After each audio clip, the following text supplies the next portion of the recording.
রাজারামের সঙ্গে মিলে যে গুঞ্জা ময়নাকে মেরে ফেলতে চেয়েছিল তার প্রমাণ দেখিয়ে গুঞ্জাকে জব্দ করলো ময়না।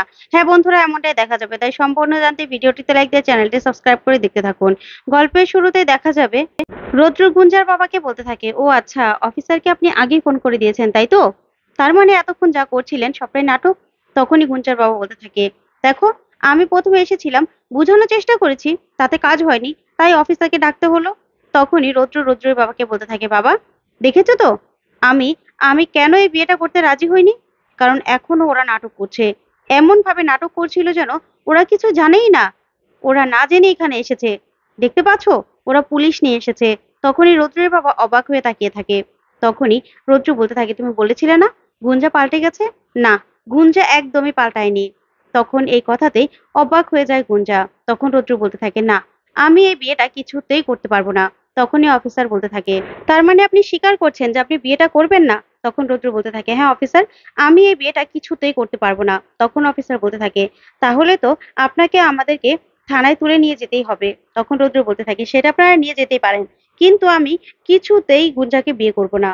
তখনই দেখা যাবে বড় মা বলতে থাকে, দেখুন অফিসার, রৌদ্র তো জানতোই না যে গুঞ্জার সঙ্গে ওর বিয়ে ঠিক হয়েছে। তাহলে এটা তো আমাদের বাড়ি থেকে বিয়ে ঠিক করা হয়েছিল। তখনই গুঞ্জার বাবা বলতে থাকে, এসব কথা এখন বলে কোনো লাভ নেই, বুঝতে পেরেছেন? আপনার ছেলে বিয়ে দুদিন আগে বিয়েটা ভেঙে দিয়েছে, সেটাই অনেক। আপনার ছেলে বারবার আমার মেয়েকে অসম্মান করবে, সেটা তো হতে পারে না। আপনার ছেলের জন্য যদি আমার মেয়ে উল্টাপাল্টা কিছু করে বসে, তখন তখন কি হবে? তখনই গুঞ্জার মা বলতে থাকে, তুমি চুপ করবে, কি বলছো এসব? তখন গুঞ্জার বাবা বলতে থাকে, আমি একদম ঠিক কথা বলছি। আমার মেয়ে যদি এখন সুসাইড করে, তখন তখন আমার মেয়েকে আমি কোথায় পাবো? না, এটা আমি কিছুতে হতে দেব না। তাই এবার আমি শাস্তি দেবই, রৌদ্রকে আমি শাস্তি দেবই। তখনই গোলু বলতে থাকে, দেখুন, আপনি কিন্তু ভুল করছেন। এখন রৌদ্রকে জেলে নিলে কি আপনার মেয়ের সম্মান ফিরে আসবে আর আপনার মেয়ে শান্তি পাবে? তখনই গুঞ্জার বাবা বলতে থাকে, যাই হোক না কেন, আমি তো বলতে পারবো যে আমি শাস্তি দিয়েছি। তখন এই কথা শুনে অবাক হয়ে যায় সবাই। তখনই অফিসার বলতে থাকে, দেখুন রৌদ্র দাশগুপ্ত, আমি চাইছি না যে আপনাকে থানায় নিতে, তাই আমি বলছি নিজেদের মধ্যে মিটমাট করে নিন, শুধু শুধু ঝামেলা বাড়িয়ে কোনো লাভ নেই। তখন রৌদ্র বলতে থাকে, দেখুন অফিসার, নিজেদের মধ্যে মিটমাট করার কিছুই নেই। আমি গুঞ্জাকে কিছুতেই বিয়ে করতে পারবো না, কিছুতেই না।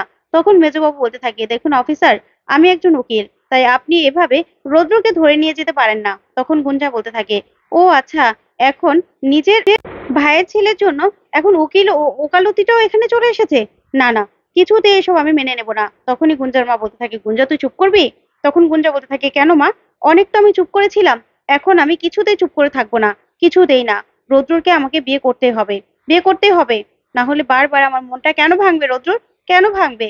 তখন রৌদ্র গুঞ্জার নাটক দেখে হাসতে থাকে আর বলতে থাকে, দেখুন অফিসার, এই নাটকগুলো না আমি সহ্য করবো না। আর এই নাটকগুলো না আমি অনেক দেখেছি, অনেক দেখেছি। এই যে এদের নাটক, এদের নাটক আমি ধরতে পেরেছি বলেই তো আমি বিয়েটা করবো না, কিছুতেই আমি গুঞ্জাকে বিয়ে করবো না। আর গুঞ্জা না একটা ক্রিমিনাল অফিসার, ক্রিমিনাল। তখনই গুঞ্জা বলতে থাকে, দেখো রুদ্র, তুমি ওকে এসব কথা বলতে পারো না। তখন রুদ্র বলতে থাকে, অবশ্যই আমি বলতে পারি।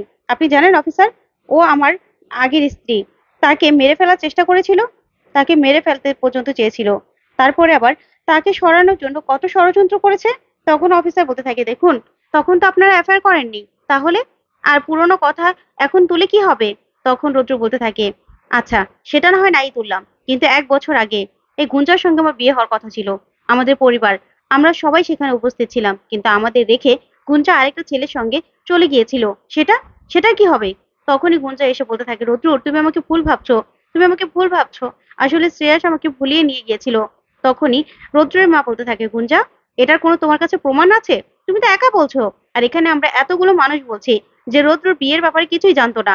কই সেটা তো অফিসার বিশ্বাস করছে না, তাহলে তোমার কথাই বা কেন আমরা বিশ্বাস করব? কেন বিশ্বাস করব? তখনই রৌদ্র বলতে থাকে, হ্যাঁ অফিসার, ও আমাদেরকে ধোকা দিয়ে ও পালিয়ে গিয়েছিল। তখনই রৌদ্রের মা বলতে থাকে, তারপরে অফিসার, আমার ছেলের শোক ভোলার জন্য আমি আমার ছেলেকে বিয়ে দিয়ে দেই। তারপরে বয়ফ্রেন্ড যখন রেখে চলে গেছে, তখন আবার ফেরত চলে আসে আর আমার ছেলের সঙ্গে সংসার করতে চায়। কিন্তু না, আমরা সেটা হতে দেইনি, কারণ এতক্ষণে ওর বিয়ে হয়ে গেছিল। তাই আমার ছেলে আর ছেলের বউকে ও সরানোর জন্য অনেক চেষ্টা করেছে, আমার ছেলের বউকে ও মারার জন্য অনেক চেষ্টা করেছে। তখন এই কথাগুলো শুনে গুঞ্জা চমকে যায়। তখন অফিসার বলতে থাকে, দেখুন, এসব কথা এখন বলে কোনো লাভ নেই, তখন তো আপনার পুলিশে কমপ্লেন করেননি, তাহলে এখন বলে কি হবে? এখন যেটা নিয়ে কমপ্লেন হয়েছে সেটা নিয়ে কথা বলুন। আসলে আপনার ছেলে বিয়ের প্রতিশ্রুতি দিয়েছিল তো, তাহলে এখন কেন বিয়ে করবে না? তখনই বর্মা বলতে থাকে, অফিসার আপনি ভুল করছেন, আমার ছেলে কোনো বিয়ের প্রতিশ্রুতি দেয়নি। এখানে আমার স্বামী, আমার যা আর আমার দেওর গিয়েছিল বিয়ের কথা বলতে। তখনই মেজকম্মা বলতে থাকে, না না দিদি, দাদাই তো বিয়ের কথা বলেছিল, আমি তো শুধু সঙ্গে গিয়েছিলাম। তখনই বড় মা বলতে থাকে, মেজো তুই হঠাৎ করে পাল্টি খেয়ে গেলি তো, ঠিক আছে, তো দাদারই দোষ, কিন্তু দাদার মাথায় বিয়ের কথাটা কে ঢুকিয়েছিল? তখন মেজকম্মা বলতে থাকে, ও দিদি, এখন সব দোষ আমার হয়ে গেল। তখন রৌদ্রবাবু বলতে থাকে, না, তোমাদের কারো কোনো দোষ নেই, আমারই দোষ। আমি বিয়ের কথা বলতে গিয়েছিলাম অফিসার, তাই আমারই দোষ। আসলে আমার ছেলেকে আমার জিজ্ঞাসা করে নেওয়া উচিত ছিল, কিন্তু আমি ভেবেছিলাম গুঞ্জা পাল্টে গেছে আর আমার ছেলে হয়তো বা বিয়ে করবে। তখনই রৌদ্র বলতে থাকে, না বাবা, তুমি ভুল ভেবেছিলে, আমি গুঞ্জাকে কিছুতেই বিয়ে করবো না, কিছুতেই না। তখন গুঞ্জা বলতে থাকে, রৌদ্র দেখো, শুধু শুধু এগুলো কথা বলে লাভ আছে? আমি তোমাকে অনেক ভালোবাসি, বিশ্বাস করো, আমি সবসময় তোমার কথাই ভাবি, তোমাকে ছাড়া আমি কারো কথা ভাবতে পারি না। তুমি আমাকে প্লিজ বিয়ে করো, আমরা তো কত স্বপ্ন দেখেছিলাম, তুমি আমাকে বিয়ে করলে আমরা ঠিক ভালো থাকবো, বিশ্বাস করো আমরা ভালো থাকবো। তখন রৌদ্র বলতে থাকে, না গুঞ্জা, তোমার এসব নাটকে না আমি আর বলছি না, আর তাছাড়া অফিসার আমাকে নিয়ে গেলে নিয়ে যেতে পারো তাহলে, কিন্তু তারপরেও আমি তোমাকে বিয়ে করব না। তখনই অফিসার বলতে থাকে, ঠিক আছে, তাহলে আপনাকে আমাদের সঙ্গে যেতে হবে।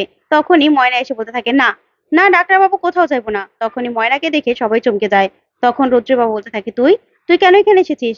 কেন এসেছিস ময়না? এটা কি বাড়ির হোটেল নাকি, যে তুই যখন ইচ্ছে আসবি যখন এসে চলে যাবি? যা এখান থেকে এক্ষুনি চলে যা। তখনই গোলু সহ সবাই মিলে ময়নাকে বলতে থাকে, ময়না চলে যা। তখন রৌদ্র বলতে থাকে, কেন তোমরা এরকম করছো ময়নার সঙ্গে? কেন করছো? ময়না তো কিছু করেনি। তখন মেজকাম্মা বলতে থাকে, ও নিজে আগুনটা ধরিয়ে দিয়ে বিয়েটা ভেঙে দিয়ে এখন আবার দেখতে এসেছো আগুনটা কতটুকু লেগেছে? তখনই ময়না বলতে থাকে, না বিশ্বাস করেন, আমি জানতাম না যে ডাক্তার বাবু জানে না যে গুঞ্জা দিদির সঙ্গে তার বিয়ে হইতাছে। তাইলে আমি কোনোদিনও কইতাম না, কোনোদিন যদি একটুখানিও জানতাম। আমি তো জানি যে ডাক্তার বাবু নিজে থেকেই গুঞ্জা দিদিরে বিয়ে করতেছে, তাইলে আমি বলতাম না। তার জন্য আমি আপনার কাছে হাত জোর করে ক্ষমা চাইতাছি। তখনই রৌদ্র বলতে থাকে, না ময়না, তুমি কারো কাছে কোনো ক্ষমা চাইবে না, তোমার কি দোষ? তোমার তো কোনো দোষ নেই। আর তাছাড়া এমনিতেও বিয়েটা ভেঙে যেত, যখনই আমি জানতাম যে গুঞ্জা, তখনই আমি বিয়েটা ভেঙে দিতাম। তখনই এই কথাতেই রৌদ্রের মা বলতে থাকে, আচ্ছা ময়না, তুই চুপ করবি? কেন এসেছিস বল, কেন এসেছিস? তখন গুঞ্জা বলতে থাকে, আচ্ছা, এখন এখানে দেখতে এসেছো তাই তো, নাটক দেখতে এসেছো? তখন ময়না বলতে থাকে, না গুঞ্জা দিদি, আমি কোনো নাটক দেখতে আসিনি, আমি শুধু এখন কথা কমু তারপরে চলে যাবো। তখন রৌদ্র বলতে থাকে, ময়না, সবাই আমাকে অনেক যুক্তি দিয়ে এখানে বুঝিয়েছে, তুমিও যদি ভাবো আমাকে কোনো যুক্তি দিয়ে বুঝাবে তাহলে কিন্তু তুমি ভুল করছো। তুমি কি চাও যে আমি গুঞ্জাকে বিয়ে করি? না, কোনোদিনও আমি গুঞ্জাকে বিয়ে করবো না, কোনোদিনও না। তুমি আমাকে যতই বুঝাও না কেন, তুমি আমাকে বুঝালেও আমি শুনবো না, আমি গুঞ্জাকে কিছুতেই বিয়ে করবো না। তাহলে আমি থানায় চলে যাব, তার থেকে আমার জেলে থাকাই ভালো। তখনই ময়না বলতে থাকে, না ডাক্তার বাবু, আপনি কিছুতেই জেলে থাকবেন না, কিছুতেই জেলে যাইবেন না। আমি ভুল করছি, তাই ভুলটা আমি শুধরে নিতে আইছি। তারপরে দেখা যাবে ময়না নিজের ব্যাগ থেকে সব ফাইলগুলো, এফআইআর এর ফাইলগুলো বের করে দেয় আর বলতে থাকে, অফিসার আসলে ডাক্তার বাবু গুঞ্জা তিতিরে ভয় পাইতেছে, তাই বিয়ে করতে চায় না। এখানে দেখেন সব এফআইআর এর কাগজগুলো আছে। তখন গুঞ্জা বলতে থাকে, অফিসার ও মিথ্যে কথা বলছে, বাংলাদেশ থেকে সব সাজিয়ে এনেছে। তো বন্ধুরা, এবার কি তাহলে গুঞ্জাকে উচিত শাস্তি দিতে পারবে ময়না? তোমাদের কি মনে হয় কমেন্ট করে জানাও। ধন্যবাদ।